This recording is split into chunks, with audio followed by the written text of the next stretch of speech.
Let's move on with Russia's withdrawal from a critically important wartime deal that allowed the export of Ukrainian grain across the Black Sea has reignited fears about global food security, with analysts describing the initiative's demise as both an inevitable setback and a blow to the global markets. Hours before the agreement expires, Russia said on Monday that it would not renew the Black Sea Grain Initiative. That agreement, which was brokered by Turkey and the United Nations in July last year, following Moscow's full-scale invasion of Ukraine, was a rare diplomatic breakthrough designed to avert a global food crisis. In a call over the weekend with South African President Cyril Ramaphosa, the Russian President Vladimir Putin says, according to a Google-translated report from the Kremlin, that the key objective of supplying grain to countries in need, including those on the African continent, had not been achieved. Wheat, corn, and soybean prices all rose on the news today. Wheat futures jumped 3% on Monday, hitting a high of 689.25 cents per bushel. It's the highest level since June 28, when the contract traded as high as $706.25. Corn futures soared to a high of $526.05 per bushel, while soybean futures surged to a high of $1,388.75 cents per bushel. In the meantime, the 43rd Ordinary Session of the Executive Council of the African Union, held at the weekend in Kenya, provided updates on how the continental body is tackling the challenges of food insecurity, blue economy, and more. The briefing was done by Ambassador Josepha Sako. She is the AU Commissioner for Rural Economy and Agriculture. What are the core impacts of this crisis, this global crisis of Russia and Ukraine? We say it's serial because 30% of the production, Africa imports 30% of the wheat in Ukraine.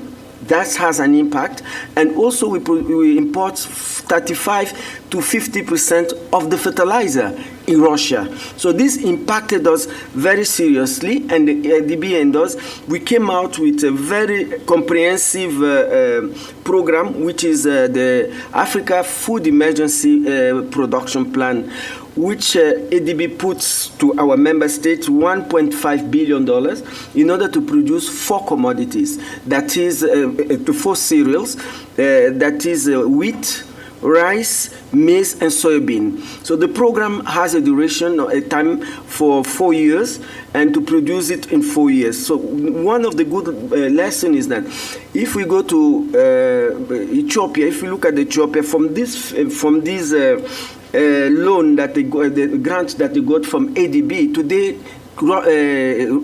Ethiopia is exporting wheat in Africa, in the region, in the eastern region. So this is really one of the measures that to say if we come together, we coordinate and create synergy in our programs, because we don't want everybody to do the same thing. Let us come together, put all the energy together, and then go, align the way we came, align, and we have a result. So Ethiopia is really stimulated to do more, and today we even have the problem here. We also benefited from that loan or grant, Kenya. So they are producing a lot of maize, and I think Kenya wants to start producing also wheat in those things.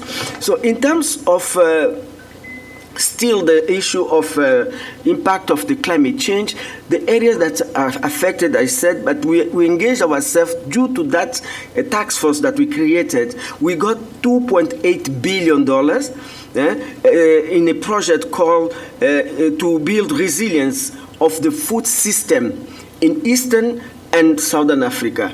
This is really a milestone. For the first time, the World Bank has never given such an amount of money to this sector of agriculture. But due to this coordination, we're able to convince mostly the board of, the members of the board of the World Bank that, agriculture is important, we are in danger, and we have.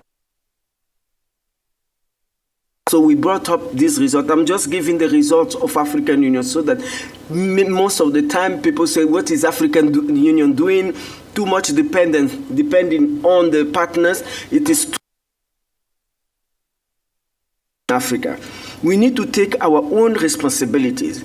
Most of our programs in African Union is lack of investment in the sector.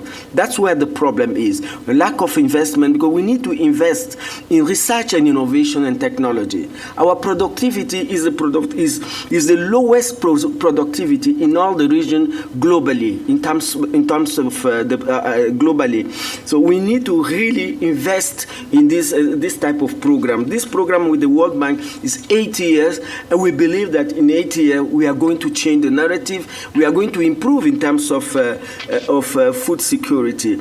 Now we are also engaged. Before I go to the other sector, we are also engaged with some country that wants to assist us to recover from this pandemic and the global crisis, the geopolitical crisis. So we are engaged now with the World Bank. No, not World Bank. We are engaged with China and China and Germany.